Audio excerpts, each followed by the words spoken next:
Selamat siang dok. Selamat siang, Bude Lastri. Oke, waduh, pas jam Kabar? makan siang nih ya dok, mestinya ya. Iya, Diganggu ya. Pas jam makan siang Bude nih gitu ya. Jadi nanti nggak makan siang apa-apa. bikin sama Bude gitu ya dok. Iya, ditunggu kirimannya Gitu, ya. itu kan baru kebilang, nanti habis ini aku ditagih nih. Oke, kita sambil menunggu teman-teman yang lain, mungkin kita akan jalan saja dulu ya dok ya. Oke, Silakan, selamat silakan. siang semuanya. Selamat siang sahabat-sahabat IKCC, salam sehat semua. Assalamualaikum warahmatullahi wabarakatuh. Salam sejahtera untuk kita semua. Hari ini kita akan ada acara IG Live ya, bersama IKCC dan tentunya dengan support dari PT Kalbe Farma. Seperti kita ketahui bersama, teman-teman semua, besok itu adalah Hari Peringatan Ginjal Sedunia 2022, yaitu Kamis 10 Maret 2022. Hari ginjal itu berbeda ya dok dengan peringatan hari-hari penyakit yang lainnya ya. Kalau hari-hari penyakit lainnya kan bisa udah ditentuin tuh tanggal gitu bulannya. Tapi kalau peringatan hari ginjal sedunia yang tetap adalah selalu hari Kamis minggu kedua di bulan Maret, sehingga tanggalnya selalu berganti-ganti. Dan tahun ini kita jatuh pada hari Kamis 10 Maret 2022. Dan tema WKD tahun ini adalah Kidney Health for All, Bridge the Knowledge Gap to Better Kidney Care, atau bisa dibilang juga kesehatan ginjal untuk semua, berikan pengetahuan untuk perawatan ginjal lebih baik.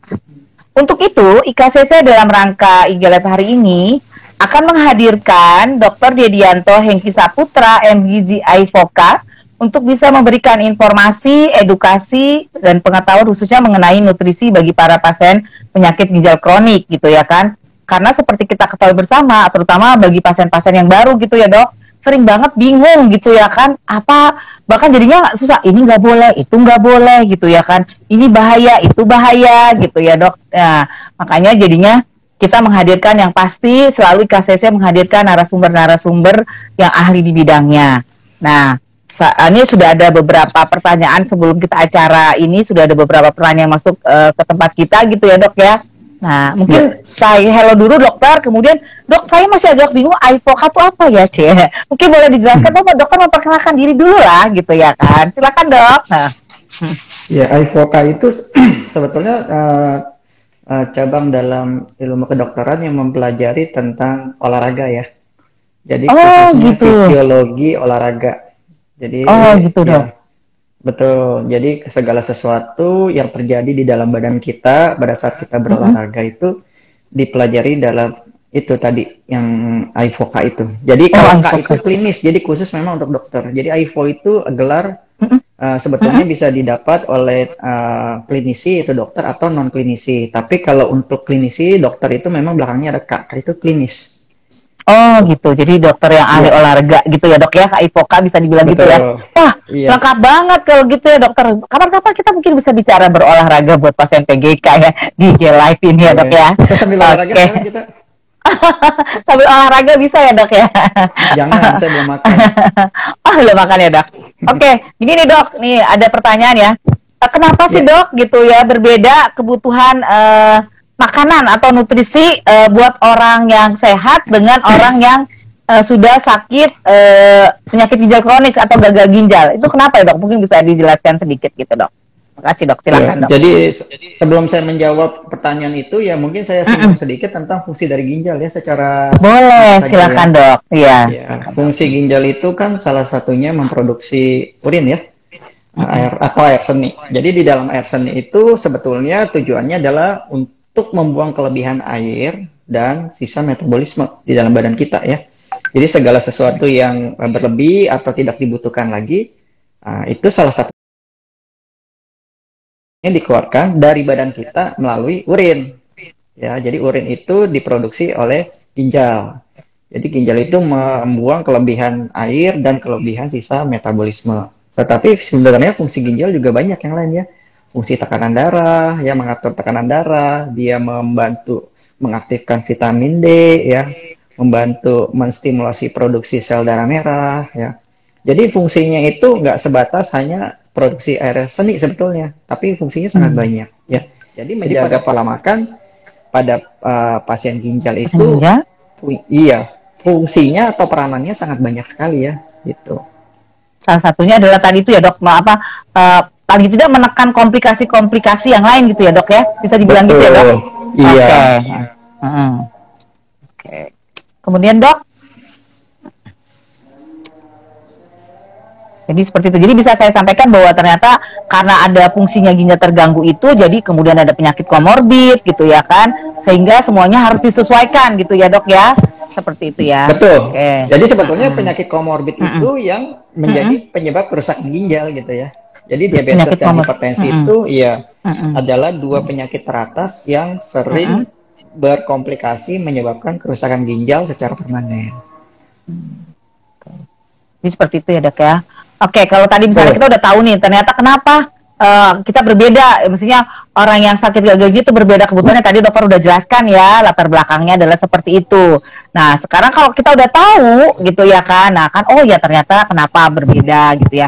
Nah, kemudian kita langsung masuk ke gimana sih dok, pada saat kita mau makan gitu ya kan, aturan-aturan atau hal apa saja yang harus diperhatikan nih bagi si pasien PGK untuk mengatur asupan makanannya gitu dok, supaya tadi dokter bilang karena udah fungsi ganggu harus ada penyesuaian supaya kualitas hidupnya tetap terjaga. Jadi hal-hal apa aja yang harus benar-benar diperhatikan oleh para pasien penyakit ginjal kronik seperti itu dok. Silakan dok. Ya jadi kalau kita bicara makan pada pasien penyakit ginjal kronik itu ya mungkin ada yang perlu dibatasi, ada yang perlu ditingkatkan gitu ya. Oke. Ya, apa saja nih yang perlu diperhatikan untuk jenis makanan yang perlu kita batasi? Yang pertama adalah makanan dengan indeks glikemik ya. Ya, misal atau apa ya, kandungan gula yang tinggi ya. Atau kandungan gula yang tinggi ya. Besar. Ya, misalnya pada pasien penyakit ginjal kronik dengan komorbid diabetes. Nah, artinya kan kita tidak hanya memperhatikan kebutuhan nutrisinya, tetapi kita juga harus melihat nih ya, penyakit komorbidnya apa. Kalau dia ada diabetes ya berarti makanan yang tinggi gula, yang masuk dalam kategori indeks glikemik tinggi, nah itu perlu dibatasi ya. Yang kedua adalah, ini masih ngomong yang batasi dulu ya. Iya, yang kedua yang itu dulu. Okay. Asupan garam ya. Karena tadi erat kaitannya antara hipertensi dan penyakit ginjal kronik. Diabetes ya. Jadi selain diabetes, hipertensi juga erat nih kaitannya dengan pasien ginjal. Tadi kalau saya merujuk pada fungsi dari ginjal, fungsi dari ginjal itu kan membantu mengatur tekanan darah. Jadi seringkali pasien penyakit ginjal tekanan darahnya juga tinggi. Jadi hipertensi menyebabkan kerusakan ginjal, kerusakan ginjal memperburuk kondisi hipertensi. Jadi, gitu. Oh gitu. Oke. Jadi artinya asupan garam juga perlu diperhatikan supaya tidak berlebih agar tekanan darah menjadi lebih terkontrol. Nah ini yang berikutnya adalah karena tadi fungsi ginjal adalah membuang kelebihan elektrolit ya.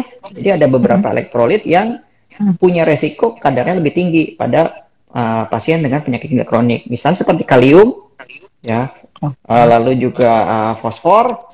Nah, itu juga perlu diperhatikan supaya tidak terjadi kondisi hiperfosfatemia maupun hiperkalemia ya. Lalu yang berikutnya yang perlu dibatasi ya mungkin adalah air ya, khususnya bagi pasien ginjal kronik yang produksi urinnya sudah menurun atau sudah tidak ada produksi urin. Jadi ini perlu diperhatikan. Ya, ini poin pertama nih ya yang perlu dibatasi. Yang dibatasi ya. Sekarang kita bicara makanan apa yang perlu asupannya perlu ditingkatkan ya. Yang perlu ditingkatkan ya dok ya sekarang ya. Tadi ada satu lagi yang perlu tadi dibatasi. Kandungan gula atau kalori, garam, kemudian elektrolit, kalium, fosfor, keempat air. Nah, satu lagi Pak Dok. Lalu ini lemak trans. Oke, lemak jenuh juga harus dibatasi itu ya, karena lemak trans dan lemak jenuh itu meningkatkan resiko komplikasi kardiovaskuler dan dapat memperburuk ya kondisi hipertensinya. Lalu yang berikutnya adalah protein, tapi ada tapinya nih ya. Jadi protein itu dibatasi pada pasien penyakit ginjal kronik yang masih dalam stadium predialisis. Ya, jadi kalau penyakit ginjal kronik kan dibagi dua ya secara umum, yang belum cuci darah ya atau sebelum dialisis dan yang sudah ya atau stadium dialisis. Kalau yang masih stadium predialisis itu sebaiknya asupan proteinnya justru dibatasi.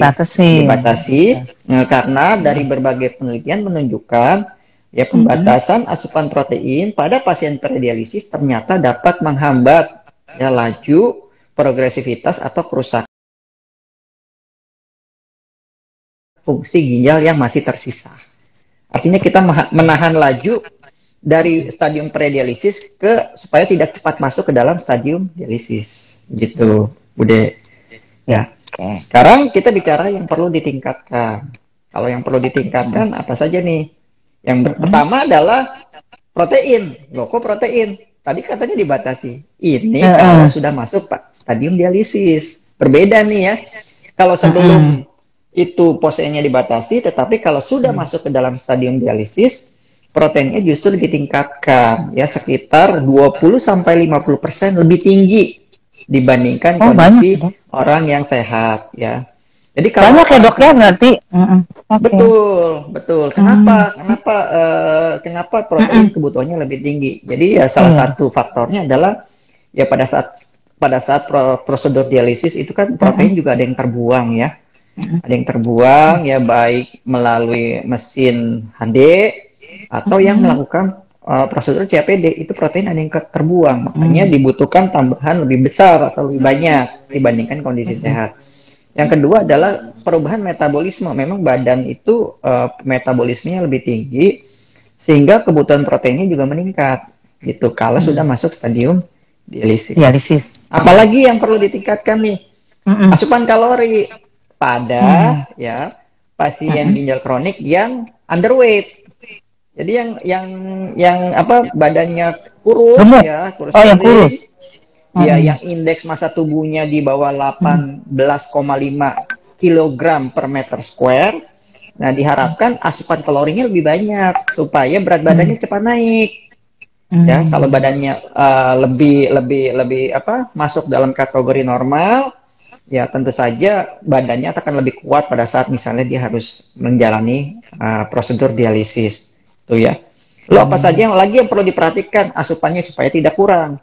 Ya serat pastinya, ya serat lebih tinggi, lebih banyak ya, kalsium ya karena pasien ginjal itu juga rentan mengalami kondisi hipokalsemia ya. Lalu juga makanan yang kaya antioksidan ya serta jangan lupa tadi yang dikurangi adalah lemak jenuh dan lemak trans. Lemak jenuh. Ya, yang ditingkatkan adalah lemak baik. Lemak baik itu ya banyak terdapat pada makanan yang kaya dengan kandungan PUFA ya, polyunsaturated fatty acid atau asam lemak tak jenuh ganda gitu. Itu apa tuh contohnya dok kalau yang kayak gitu dok? Contoh makanannya dok? Contoh makanannya banyak di ikan ya, ikan laut gitu ya, itu banyak mengandung lemak baik ya. Lalu juga di kacang-kacangan, itu juga kaya dengan kandungan lemak baik gitu, Bude. Wah ternyata banyak, jadi kita benar-benar harus memperhatikan ya supaya mungkin baru ada beberapa teman yang baru bergabung, jadi kita memang harus benar-benar membatasi apabila sudah menjadi pasien PGK, misalnya kandungan gula, tadi dokter bilang garam, elektrolit, air dan lemak trans gitu. Sedangkan bagi yang belum menjalani dialisis itu tentunya asupan proteinnya benar-benar harus dibatasi karena itu bisa untuk menahan kerusakan ginjal supaya tidak cepat-cepat cuci darah atau dialisis gitu ya dok. Tetapi apabila sudah menjadi pasien dialisis yang sudah pakai PGK yang menjalani dialisis itu pastinya harus proteinnya harus lebih tinggi, kemudian perubahan asupan kalori juga harus lebih banyak, serat lebih banyak. Nah terkait dengan serat nih dok, kan beberapa pasien PGK tuh suka takut gitu loh dok terkait dengan serat karena kan serat katanya misalkan ada pada sayur-sayuran, benar ya dok ya? Nah sayur-sayuran itu atau buah-buahan itu kalinya tinggi. Nah sedangkan kita ini harus menghindari kalium gitu. Nah ada nggak sih dok trik-triknya gitu supaya kita bisa tetap makan sayur atau buah tapi kondisinya aman gitu dok buat pasien PGK? Iya, jadi sebetulnya bukan menghindari kalium ya Bude ya. Bukan menghindari, pembatasan ya. Karena bagaimanapun kalium itu adalah jenis elektrolit yang tetap dibutuhkan ya, termasuk untuk pasien dengan penyakit ginjal. Ya, kalium itu fungsinya penting untuk kerja otot, kerja jantung, ya, menjaga pH darah, menjaga keseimbangan elektrolit. Tetapi memang kita perlu memperhatikan agar kadarnya di dalam tubuh kita itu dalam range normal ya. Jadi kalau range normal itu berada dalam rentang 3,5 sampai 5,5 mg ya per liter. Nah, jadi kalau untuk makanan maupun buah-buahan ya nggak semuanya pasti tinggi kalium ya, tetapi memang ada beberapa ya jenis sayur dan buah yang kaliumnya relatif lebih tinggi. Nah, untuk kondisi seperti ini memang untuk pasien ginjal kronik yang kadar kaliumnya cenderung tinggi, memang kalau mau mengkonsumsi buah dan sayur ya ada beberapa tips yang bisa dilakukan. Salah satunya adalah yang pertama ya merendam ya. Jadi direndam ya dalam air hangat ya. Dalam air hangat sekitar 15 sampai 20 menit. Ya, tujuannya adalah untuk mengurangi kadar kalium dalam buah dan sayur ya, atau ya dimasak dalam bentuk direbus gitu ya. Itu juga dapat mengurangi kandungan kalium dalam buah dan sayur. Khusus untuk sayur yang dimakan mentah ya sebaiknya dihindari dijadikan lalapan ya. Bagi yang kadar kaliumnya relatif tinggi. Jadi dimasak aja itu dapat mengurangi kadar kalium dalam sayur maupun buah gitu. Dalam sayur maupun buah. Oke, jadi caranya ada seperti itu ya, Dok, untuk mengurangi salah satunya adalah itu direndam dalam air hangat atau jadi diprosesnya enggak digoreng atau tapi enggak boleh juga keseringan makan mentah. Tapi kan kalau makannya tetap ya, Dok, boleh. Ya, jadi saya bilang tadi boleh gitu ya, Dok, sebenarnya gitu ya. Soalnya sering sekali kontrol atau pembatasan. Pembatasan ya, Dok. Jadi sering kali orang bilang gini, nggak boleh makan ini, nggak boleh gitu ya, boleh ya. Pasien PGK itu boleh makan, tetapi ada pembatasannya gitu ya. Jadi sekali lagi, soalnya ada banyak nggak boleh, katanya nggak boleh. Jadi sebenarnya boleh, tapi yang kuncinya adalah berarti di pembatasan ya, Dok ya, gitu ya. Ada pembatasan gitu. Bisa nggak sih, Dok? Soalnya kan, pembatasan. Nah, kontrol karena sebaiknya ya memang kadar kalium itu dicek ya secara berkala sehingga kita tahu ya kita masuk dalam kategori yang mana gitu ya. Jangan sampai tidak pernah dicek tapi jadinya takut doang gitu ya, akhirnya nggak berani makan apa-apa, padahal ternyata sebetulnya nggak semua pasien penyakit ginjal itu sebetulnya kadar kaliumnya tinggi. Ada juga yang kadar kaliumnya normal atau cenderung rendah juga ada gitu ya. Jadi memang yang paling penting adalah kita melakukan cek dulu ya. Jadi melakukan cek dulu secara laboratorium gitu ya, Dok ya. Sebenarnya kondisi tubuh kita tuh seperti apa. Oh, ternyata kalau memang kaliumnya kurang berarti kita harus makan makanan yang banyak mengandung kalium gitu ya, Dok ya, supaya bisa imbang gitu ya, Dok ya. Disesuaikan dengan kebutuhan. Yang disesuaikan adalah memilih ya. Karena memilih, iya, kita nggak pukul rata. Oh, berarti kalau buah dan sayur semuanya tinggi kalium, nggak juga. Kita bisa ya kita searching aja ya di internet, kita pilih jenis buah dan sayur yang kandungan kaliumnya tidak terlalu besar atau tidak terlalu tinggi. Sehingga kita tetap bisa makan buah dan sayur dan kita tetap dapat mendapatkan manfaat ya dari buah dan sayur seperti serat, ya kandungan vitamin, antioksidan dan sebagainya. Gitu. Oke. Nah, terus kemudian ini Dok, saya ini kan soalnya di sekitaran pasien-pasien PGK ini suka jadi gosip ya. Suka jadi gosip yang kadang-kadang nih, yang mana sih yang benar gitu ya kan? Suka katanya ini jadi kayak mitos atau fakta gitu, Dok.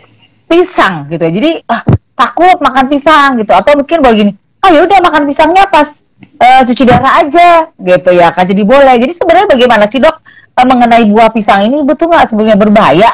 Oh enggak sih buat para pasien PGK gitu, Dok? Dan kenapa kalau misalnya dia berbahaya gitu, Dok? Silakan, Dok. Ya, jadi sebetulnya kalau kita ngacu kepada rekomendasi ya, asupan kalium pada pasien ginjal per hari itu memang sebaiknya tidak lebih dari 2 gram ya. 2 gram atau 2000 mg. Sebagai gambaran tuh ya, satu buah pisang itu ya, ukuran sedang itu kaliumnya sekitar 350 ya. Sehingga, pisang satu gitu, Dok. Oke. Iya, 350. Sedangkan sehari itu kita maksimal kalau pasien ginjal itu sebaiknya tidak lebih dari 2 gram ya, atau 2000 mg ya. Jadi ya kembali lagi, jadi ya kalau kita lihat dari kandungannya, memang pisang ini termasuk kategori buah dengan kandungan kalium yang cukup tinggi ya, karena 350 itu udah Butuhnya cuma 2 ya, Dok? 7 ya. Ya jadi kembali lagi tadi ya, jadi kalau bukannya tidak boleh sama sekali ya, jadi tergantung kondisi nih, kita Kondisi, masuk kategori yang oke. mana ya. Jadi kalau masuknya sebagai kelompok yang memang kadar kaliumnya tinggi, ya Rendah sebaiknya atau tinggi? Ha? pisang itu ya dihindari gitu ya, karena satu buahnya aja udah 350 gitu ya. Tapi kalau Iya. masuk dalam kategori yang normal ya, atau ada mungkin beberapa yang kadar kaliumnya rendah, itu saya juga pernah jumpai. Ya, ya makan pisangnya ya boleh gitu ya. Tetapi ya tadi sesuaikan saja dengan kebutuhan gitu ya. Karena bagaimanapun Oke. ingat bahwa tubuh kita tetap butuh kalium gitu. Boleh, tetapi tadi Ya, bilang pembatasan itu ya, Dok ya. Jadi boleh, pembatasan oke. disesuaikan dengan kebutuhan dan kondisi Kondisi. tubuh. Iya, Oke, jadi itu poinnya ya. Pembatasan iya. disesuaikan dengan kondisi dan keadaan tubuh ya. Terus ya ada lagi, Dok. Mitos atau faktanya nih, Dok. Belimbing katanya. Berbahaya nggak sih bagi pasien PGK? Dan kenapa sih berbahaya gitu? Silakan, Dok. Ya, jadi sebetulnya isunya ada dua ya kalau belimbing itu ya. Yang pertama adalah kandungan oksalat ya. Apa tuh, Dok? Jadi Oksalat. oksalat ya, kandungan Oke. oksalat dari belimbing itu kan sebetulnya pada saat kita makan kan dikeluarkan kelebihannya melalui ginjal ya.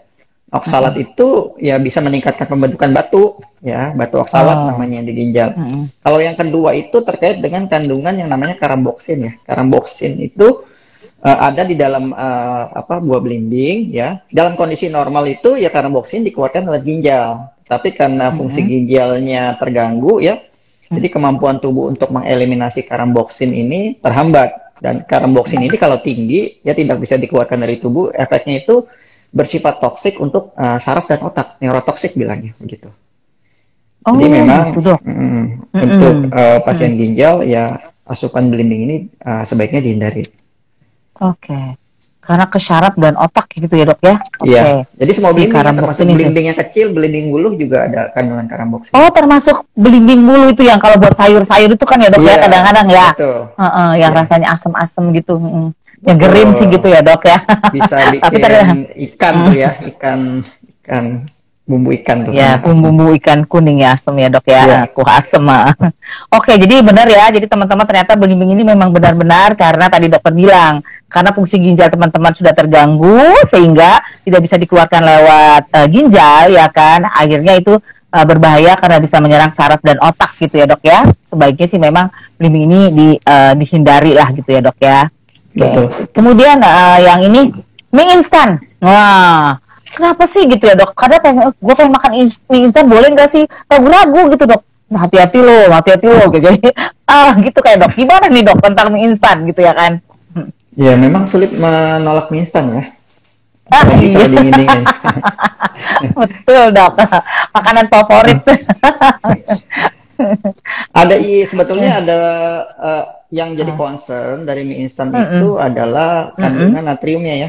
Ya, natrium, sodium. Natrium, Ya. oke. Itu banyak di bumbunya tuh ya, di serbuk bumbunya ya. Jadi mesti hati-hati juga. Ya kembali lagi sebetulnya saya bukannya dilarang ya, tidak boleh sama sekali ya. Tetapi lebih ke kontrol. Kontrol itu ada dua ya. Yang pertama itu dari porsi, yang kedua dari frekuensi. Ya. Ya dari porsi waktu makan mie instan porsi ya. Ya kira-kira tuh nuangin bubuknya ya. Bubuknya itu jangan semua dituang karena itu natriumnya sangat tinggi ya. Oh, sebagai gambaran nih ya. Jadi natrium itu sebetulnya seberapa banyak ya? Dibutuhin. Untuk ya pembatasan natrium itu sebaiknya tidak lebih dari 2 gram juga ya. Tapi kalau yang tesnya tinggi, natrium itu sebaiknya tidak lebih dari 1250 mg atau 1,25 gram ya per hari. Itu setara dengan 1 sendok teh garam sebetulnya. Ya, kalau bumbu mie instan, ya 1 sendok teh garam. Kalau bumbu mie instan itu kan bubuknya itu berapa, Dok? kalau kita tuang itu kan kayaknya pas itu 1 sendok teh kali ya, atau mungkin lebih. Jadi kalau mau makan mie instan ya mungkin bubuk yang tadi bumbuknya itu ya, bumbunya jangan itu dituang semua ya. Gitu. Terus caranya jangan gitu. diminum semua. Oh. Ya. pada saat kita Iya. mengurangi minum kuahnya kan sebetulnya natrium yang masuk juga berkurang ya. Mm-mm. Nah, itu ya. Nah, terus apa namanya kan ingat juga pembatasan air ya. Kalau apa pasien ginjal yang ada pembatasan air, saking nikmatnya tuh kuah Indomie-nya diglek banyak gitu ya. Nah, akhirnya asupan airnya juga kebablasan, itu juga bisa. Dan yang mungkin yang perlu diperhatikan juga ya kalau mau makan mie instan juga bisa pasien ginjal yang sudah dialisis gitu ya. Jangan makannya pakai mie ya tambahin telur kan protein itu protein ya. Karena pasien dialisis kan kebutuhan proteinnya butuh protein. Nah, jadi lumayan tuh nambah-nambahin kan ada telurnya ya. Terus kita tambahkan sayur mungkin ya karena seratnya juga dapat. Pada saat maaf saya hampir nyebut merek. Pada saat mie instan itu direbus kan sayurnya kan kalau kita rebus kan juga kandungan kaliumnya berkurang juga. Iya. Gitu ya dok ya. Dan ingat ya air rebusannya jangan diminum semua gitu ya dok ya. Gitu. Bilangnya jangan diuyup. Jangan diuyup. Jadi teman-teman bisa tapi tadi bilang lihat jumlah porsi dan frekuensi. Nggak mungkin ya dok kalau 2 hari sekali makan gitu ya. Atau seminggu sekali gitu ya kan. Atau mungkin bisa kali ya dok 2 minggu sekali atau 3 minggu sekali boleh lah gitu kali ya dok. Seperti boleh ya dok ya. Iya. Jangan seminggu hari. Jangankan pada pasien ginjal ya kita yang sehat aja juga jangan makan mie instan tiap hari gitu ya. Iya ya dok ya, paling nggak minimal berapa dok kalau yang sehat? Kalau seminggu 2 kali tuh masih normal nggak sih dok makan mie instan buat orang sehat nih, buat orang sehat? Iya, yang penting ya tadi bumbunya jangan semua ya. Jangan semua. Paling tidak setengahnya deh ya. Setengahnya aja. Itu yang pertama. Yang kedua tambahkan sayur yang banyak. Tambah sayur dan tambahkan telur gitu ya dok ya supaya protein. Tambahin ayam, jadi ada gizinya gitu. Ada gizinya, jadi tidak hanya nggak cuma karbohidrat doang gitu. Nggak cuma karbohidrat doang. Mineral, protein gitu. Jadi teman-teman nih ingat ya, nanti jangan mentang-mentang dokter Didi, boleh loh di IG-nya IKCC makan mie instan gitu ya kan. Ingat porsi, frekuensi dan cara memakannya ya dok ya. Iya. Oke. Porsi, frekuensi dan bukan cara memakan. Kontrol. Terus tambahan komposisi makanannya juga komposisi tambahannya ya dok ya. Betul. Yang dicampurin apa aja. Oke. Jangan makan ini instan sama nasi. Tuh dia tuh. Jadi jangan juga makan mie instan sama nasi gitu ya kan. Oke. Tadi kalau gitu. Ya betul. Jadi sayur ya dok. Mie-nya itu jadi sayur buat orang makan buat makan gitu ya dok. Nah, kan kalau tadi tuh udah sekitar seputaran mitos atau fakta ya gitu ya. Pisang, belimbing, mie instan. Nah, yang terakhir ini juga masih banyak gitu ya pasien-pasien yang suka dengar jangan makan sayur. Makanya tuh kaliumnya tinggi. Jangan makan sayur, jangan makan buah. Akhirnya dok nggak bisa pup. Ya kan ya dok, ada beberapa yang kayak gitu. Nah, ini gimana dok sebenarnya gitu kondisinya buat para pasien penyakit ginjal gitu ya kan? Silakan dok.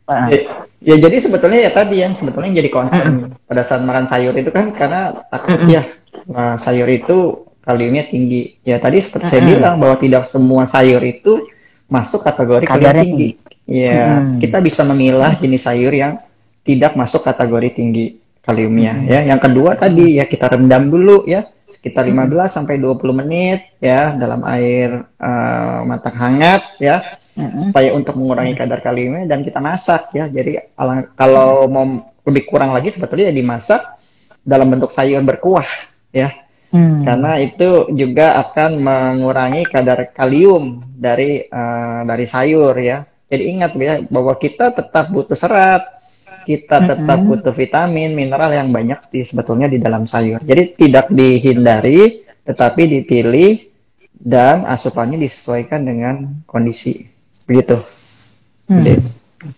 Jadi boleh ya jadi teman-teman, jadi nggak ada, tetapi lihat lagi tadi dokter bilang jenis-jenis makanan bisa di searching di internet ya dok. Oke teman-teman yang bergabung juga bisa mungkin bertanya dengan menuliskan di komen gitu pertanyaan untuk dokter Dedi sambil kita melanjutkan bincang-bincang kita gitu ya dok ya.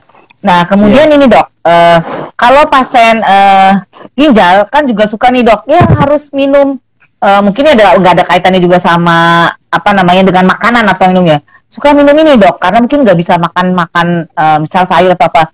Ada nggak sih dok suplemen gitu ya kan? Yang kira-kiranya aman gitu dok, gitu misalnya. Apa sih dok, boleh nggak gitu? Kita boleh nggak? Atau kita mungkin minum, kadang-kadang susu kan ada tuh susu untuk menambah daya tahan tubuh gitu ya kan. Nah, boleh nggak sih kita pasien-pasien penyakit ginjal itu minum susu yang sembarangan gitu ya dok? Atau apa jenisnya gitu dok? Silakan dok. Iya. Jadi sebetulnya kalau kita bicara suplemen itu konteksnya ada beberapa ya. Di suplemen Oke. itu sesuatu yang ditambahkan ya Oke. untuk mencukupi kebutuhan. Ya. Jadi yang ditambahkan itu bisa macam-macam ya. Suplemen bisa bentuknya vitamin ya. Kalau yang asupan vitaminnya kurang, atau suplemen yang bentuknya makanan kalau yang makannya kurang gitu ya.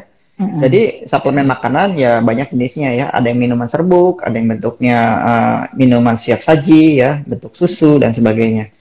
Nah, jadi sebetulnya kalau pada pasien ginjal ya, karena tadi ya, karena ada adjustment atau penyesuaian ya, tadi yang saya bilang ya, bahwa pada pasien ginjal itu dibutuhkan penyesuaian karena kondisi badan fisiologinya berubah nih. Ya, tadi ya, ada pembatasan misalnya natrium, kalium, ada pembatasan protein misalnya pada pasien ginjal yang belum cuci darah ya, ada pembatasan air. Nah, jadi untuk memilih suplemen makanan juga harus disesuaikan karena suplemen makanan itu banyak jenisnya ya, dan saat ini ada suplemen makanan yang formulanya memang disesuaikan dengan penyakit penyerta. Jadi misalnya kalau untuk pasien penyakit liver, ada nih suplemen khusus untuk pasien penyakit liver, sudah disesuaikan gitu formulanya. Demikian juga untuk pasien dengan gangguan ginjal. Nah, saat ini juga sudah ada nih ya. Jadi jangan memilih suplemen sembarangan. Nanti pas dimakan rasanya kenyang, tetapi waktu dicek ternyata tiba-tiba kadar kaliumnya tinggi misalnya, atau misalnya ureumnya naik. Nah, itu kan yang tidak kita inginkan ya. Jadi pilihlah jenis suplemen makanan yang sesuai dengan kondisi penyakit ginjal. Ya, jadi bisa dicari ya di pasaran ya. Karena saat ini sudah ada suplemen yang memang khusus ya ditujukan untuk kondisi penyakit ginjal. Dan itu pun dibedakan lagi sebetulnya. Karena pasien dialisis dan predialisis kan beda tadi ya proteinnya terutama. Jadi nanti sobat IKCC bisa memilih, disesuaikan. Apakah saya masuk dalam kategori yang predialisis? Pilihlah suplemen makanan yang khusus untuk pasien predialisis. Kalau saya sudah dialisis, pilihlah jenis suplemen makanan yang untuk pasien dialisis. Karena formulanya sudah disesuaikan tuh kandungan kaliumnya, fosfornya, proteinnya dan sebagainya. Gitu. Sehingga nutrisi tercukupi tetapi tidak menyebabkan atau menimbulkan komplikasi gitu. Karena salah makan. Ya, jadi benar ya dok. Jadi memang kita karena kondisinya berbeda gitu ya dok, karena sudah ada organ-organ yang terganggu secara itu bisa dibilang seperti itu ya dok ya. Jadi sehingga semuanya harus disesuaikan gitu ya kan dengan jenis penyakitnya gitu ya dok ya. Nah teman-teman terkait dengan tadi yang sudah disampaikan oleh Dokter Dedi mengenai nutrisi khusus untuk pasien penyakit ginjal kronik, kata dokter kan tadi udah ada yang belum dialisis atau pradialisis atau yang sudah dialisis gitu. Nah PT Kalbe Farma pastinya punya gitu ya kan, karena konsen untuk membantu para pasien-pasien penyakit ginjal kronik baik yang belum dialisis maupun sudah dialisis untuk memenuhi kebutuhan nutrisinya ya. Jadi kalau buat yang belum dialisis itu ada namanya Neprisol gitu ya, boleh searching gitu ya, Neprisol gitu ya. Kemudian kalau yang sudah menjalani dialisis itu namanya Neprisol D, jadi ada D-nya gitu ya. Nah itu adalah salah satu nutrisi ya yang dibutuhkan oleh pastinya kalau kita misalnya kurang makan atau ya dok, betul nggak dok kalau itu bisa dibutuhkan kalau kita lagi males makan atau sebagai makanan tambahan, boleh nggak gitu dok kalau nutrisi-nutrisi atau suplemen-suplemen seperti itu dok? Ya, salah satu masalah atau problem yang sering kali dihadapi oleh pasien ginjal ya, itu adalah masalah malnutrisi ya. Jadi malnutrisi ini kita bicara tentang bagaimana asupan nutrisi itu tidak tercukupi ya. Sebenarnya malnutrisi ada dua ya, kelebihan sama kekurangan. Nah, kita ngomongin kekurangan nih ya. Oh, sebetulnya kata-kata malnutrisinya ada dua. Saya pikir kalau nanya malnutrisi itu kekurangan doang, Dok. Oh, ternyata ada dua ya, Dok ya. Okay. Ada dua. Jadi dari kata mala itu salah ya. Nutrisi ya nutrisi, jadi nutrisi yang salah. Kalau salah karena kebanyakan, ya badan kita jadi gemuk, obesitas, ya overweight. Itu malnutrisi juga. Tapi kalau makannya kurang, ya kita menjadi underweight. Kurus gitu ya, di bawah normal gitu ya, berat badan rata-ratanya. Jadi kalau kita bicara kondisi penyakit ginjal ya seringkali ya berat badannya itu di bawah normal. Awalnya mungkin gemuk ya karena dia obes ya, karena diabetes, dia gemuk, terkena penyakit ginjal, lalu badannya menjadi kurus. Jadi turunnya berat badan pada penyakit ginjal ya sebabnya juga banyak ya. Bisa karena penyakitnya sendiri, misalnya diabetes ya. Diabetes itu kan kerja dari insulin ya untuk membantu memberi makan sel itu terganggu. Jadi lah kalau terus terjadi selnya kekurangan makan, jadi orangnya jadi kurus. Atau juga bisa disebabkan karena pantangan. Nah ini sering kan, nggak boleh makan ini, nggak boleh makan ini. Apalagi misalnya keluarganya itu banyak kasih larangan-larangan sehingga dia takut makan ini takut, nggak makan. Ya, jadi sering dilarang jadi takut. Atau bisa juga karena komplikasi dari penyakit ginjalnya ya, misalnya karena kandungan ureum kreatinina yang tinggi, seringkali pasien merasa mual ya. Jadi mual sehingga mau makan pun tidak nafsu. Atau kondisi psikologis ya, stres ya, depresi itu juga mempengaruhi ya asupan makan. Jadi pada kondisi ini ya seringkali pasien makannya tidak nafsu, makannya tidak habis, makannya tidak mau gitu ya. Padahal di satu sisi ya suka kondisi keinginan makan itu ya mau tidak mau ya badan tetap butuh makan ya. Nah pada kondisi ini pada pasien-pasien yang sulit makan ya, makannya dirasa kurang, di sini adalah peran dari suplemen makanan. Jadi peran suplemen makanan di sini apa ya? Diharapkan ya dapat membantu ya asupan makanan tanpa terlalu membebani pasien untuk makan. Maksudnya gini. Jadi kalau suplemen nutrisi kan kebanyakan dalam bentuknya minuman serbuk yang dilarutkan ya, susu saya ambil contoh ya. Nah itu artinya kalau dia tidak perlu mengunyah ya dalam satu gelas, dia minum satu gelas habis, nah itu setara misalnya dengan satu piring makan dengan lauknya. Artinya kan dia effortnya tidak terlalu besar, tapi kebutuhan nutrisinya, kebutuhan gizinya terpenuhi gitu ya dok ya. Betul, ya. Jadi membantu untuk pasien ginjal yang kondisinya underweight ya, yang berat badannya kurus, memang pilihlah jenis makanan yang kalorinya juga besar gitu. Jadi satu gelas ini ya tanpa perlu effort yang terlalu besar, tak mengunyah gitu ya, menelan terlalu banyak, tapi sudah bisa memenuhi kebutuhan kalori atau menambah bisa dipenuhi kebutuhan kalori. Betul. Atau biar juga nggak bosan gitu ya dok, maksudnya kalau lagi males makan atau biar nggak bosan gitu. Kalau misalnya kita pola makannya udah baik gitu ya dok ya, itu kalau misalnya kayak gitu, misalnya Nefrisolde gitu ya dok, misalnya boleh nggak sih dok gitu, masih perlu nggak sih dok sebetulnya suplemen atau nutrisi tambahan itu gitu ya dok, kayak gitu. Misalnya kita pola makannya, kok saya kayak udah baik, badan saya bagus-bagus, buat apa mbak gitu ya kan, itu bisa nggak sih dok itu tetap kita konsumsi gitu dok? Ya, jadi sebetulnya kalau dalam ilmu gizi kita perlu melakukan analisa asupan. Ya. Jadi analisa asupan itu ya nggak sebatas makan cukup, itu tidak sebatas porsi ya, tetapi juga komposisi.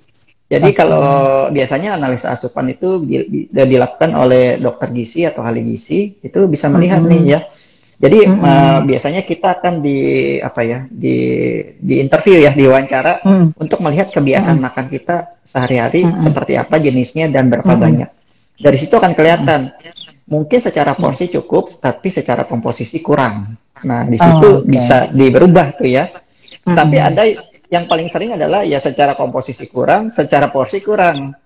Nah, pada kondisi ini ya peran dari suplemen bisa ditambahkan ya, karena secara porsi kurang, jadi suplemen makanan ini bisa ditambahkan. Jadi kalau ditanya apakah saya perlu suplemen makanan atau tidak, ya. Misalnya belum dianalisa, paling gampang lihat aja badan kita, ya. Apakah masuk dalam kategori berat badan ideal? Oke. Kalau oke, saya masih masuk kategori ideal. Rasanya bugar atau tidak? Kalau masuk balik lagi. Berat badan saya kayaknya normal, tapi kok saya sering lemas, tidak bertenaga. Nah, mungkin secara porsi cukup, tetapi komposisinya, komposisi nggak tepat, itu juga bisa. Jadi harus dianalisa sebetulnya. Harus dianalisa, ya, berkonsultasi dengan ahli gizi atau dokter gizi, ya dok, ya. Jadi jangan cuma nganalisa sendiri. Betul. Tetapi kalau dari makan sehari-hari dilihat aja, ya nggak habis, ya, ya selama minimal 7 hari, ya, itu kemungkinan besar perlu suplemen makanan. Jadi porsi makan kurang dari 60% habis sehari selama minimal 7 hari, itu menunjukkan ya bahwa pasien ini membutuhkan suplemen makanan. Salah satu indikasinya gitu ya dok. Betul. Ya. Jadi tinggal dilihat ya cara makan seperti itu ya dok, ya, cara kita pada saat makan. Oke. Wah, tanpa berasa sudah hampir 1 jam gitu. Tapi ini ada satu lagi pertanyaan kita ya, yang buat para pasien, mungkin ada yang baru-baru, mengenai pengaturan air. Sebetulnya bagaimana sih dok pengaturan air buat para pasien PGK gitu? Silakan dok. Ya, jadi sebetulnya tadi kan saya sebutkan ya di awal kalau salah satu fungsi utama ginjal kita adalah memproduksi urin, ya. Nah, tetapi air itu tidak keluar hanya lewat urin saja di badan kita, ya. Ya, jadi tubuh kita selain air itu keluar lewat urin, ya, lewat ginjal, bisa juga lewat napas. Ya, kalau kita bernapas nih, coba aja buka kacamata, hembuskan napas, pasti berembun. Kenapa? Karena ada air. Ya, lalu berkeringat. Ya, jadi hilangnya air di badan kita itu bisa melalui kencing, bisa melalui keringat, bisa melalui napas. Ya. Jadi hilangnya air dari non urin itu namanya insensible water loss, IWL, ya. Insensible water loss. Nah, jumlah air yang keluar dari pernapasan maupun dari keringat itu rata-rata antara 500 sampai 700 cc per hari. Ya, di luar urin tuh, ya. Jadi artinya apa? Kalau pejuang ginjal, ya, pasien ginjal minum, ya, berapa banyak disesuaikan dengan produksi urinnya. Jadi kalau misalnya, ya, masih bisa kencing nih, ya, kencingnya berapa banyak, ya, 500 misalnya sehari ditampung nih, ya, harus ditampung, dilihat nih rata-rata, sehari rata-rata saya masih bisa kencing 500 cc, ya, berarti 500, dilihat lagi orangnya kecil atau besar, ya, karena hilangnya keringat itu makin besar orangnya, tinggi besar, makin banyak, makin banyak keluar keringat. Iya. Jadi kalau orang yang kecil, ya, mungkin penambahannya adalah 500 cc. Jadi 500 dari urin plus 500 itu estimasi kita dari keringat dan dari pernapasan. Berarti dia sehari bisa minum 1 liter. Ya, 1 liter. Kalau kencingnya 500 cc, ya. Tapi misalnya orangnya besar gitu, tinggi besar gitu, ya. Dia kencingnya sama 500 cc. Ya, berarti kita tambahin 700. Berarti dia sehari bisa minum sekitar 1,2, ya. Tetapi ingat, ya, sambil diperhatikan nih. Kalau saya kasih minum 1 liter, kakinya dibengkak nggak gitu, ya. Kalau ternyata udah minumnya saya kasih nih 1 liter, jadi bengkak, berarti dikurangin nih, mungkin kelebihan. Harusnya nggak mungkin dikurangi jadi 900 kayak gitu. Jadi disesuaikan saja, nanti di-adjust. Tapi kalau misalnya orangnya udah nggak kencing, ya udah, berarti kan tinggal ditambahin 500 sampai 700 cc. Cuma itu jumlah air, ya. Tapi ingat nih, air itu nggak cuma minum air putih, ya. Nah, gitu ya dok, ya. Minum sup, ya. Nah, itu juga. Iya ya dok, kuah gitu tuh, ya. Kuah makan buah ada airnya juga kan, ya dok? Benar, buah. Betul. Makan buah, ya, buah-buah yang produksi airnya banyak, ya, itu perlu dipertimbangkan, ya, sebagai jumlah air yang masuk gitu. Jadi tanpa berasa tadi sudah dijelaskan oleh dokter gitu, ya, apa namanya tadi mitos dan fakta tentang pisang, belimbing, mie instan gitu ya. Kemudian kenapa kita pasien-pasien PGK itu berbeda sudah dijelaskan. Nah, untuk mengakhiri acara ini mungkin dokter bisa kasih tips atau closing statement deh gitu. Sebenarnya bagaimana sih nutrisi yang tepat itu buat para pasien PGK gitu. Silakan, Dok. Ya, jadi sebetulnya kalau kita bicara nutrisi yang tepat, jadi nutrisi itu tidak pukul rata ya. Jadi nutrisi yang tepat adalah nutrisi yang sesuai dengan kondisi klinis kita. Jadi kita taunya gimana? Ya kita harus rajin kontrol ya. Jadi dengan rajin kontrol kita dapat mengetahui kondisi klinis kita seperti apa. Secara klinis bisa tahu ya, nih, betul ya. Jadi makanan kita sebaiknya yang masuknya kategori seperti apa. Jadi sesuaikan ya asupan kalori, protein, ya elektrolit, ya vitamin sesuai dengan kondisi klinis kita ya, termasuk juga asupan air. Nah, itu pentingnya ya. Yang kedua adalah jangan mudah termakan mitos. Ya, khususnya mitos terkait dengan makan maupun minum ya. Jadi dapatkan informasi dari sumber-sumber yang bisa dipertanggungjawabkan ya, misalnya dari IKCC salah satunya kayak ya. kita nih ya, salah satunya seperti acara kita ya, Dok ya. Oke. Betul. Karena percaya atau tidak percaya bahwa mitos itu memegang peranan yang kuat ya terhadap kejadian malnutrisi. Jadi karena rasa takut ya. Karena rasa takut ya sehingga kita memilih jenis makanan yang salah ya, atau nggak berani makan. Ya. Jadi ingat ya bahwa nutrisi itu adalah faktor kesuksesan. Ya. Jadi nutrisi yang tepat itu menjadi faktor penentu dan kesuksesan dari terapi ginjal sebetulnya. Ya. Dengan nutrisi yang baik, maka kualitas hidup pasien ginjal menjadi lebih meningkat, menjadi lebih optimal. Gitu. Jadi pilihlah nutrisi sesuai dengan kondisi klinis kita ya. Dengan cara apa? Ya dengan rajin melakukan check up ya atau kontrol kepada dokter yang menangani atau merawat. Begitu Bu De. Oke, wow, tanpa berasa kita sudah di penghujung acara. Sekali lagi saya mengucapkan terima kasih kepada Dokter Dedi yang informasinya penting banget gitu ya kan. Jadi sekali juga jadi kenapa sih jadi cuma dengar nggak boleh makan belimbing, kenapa? Nggak jelas, tadi dokter udah jelasin ya kan.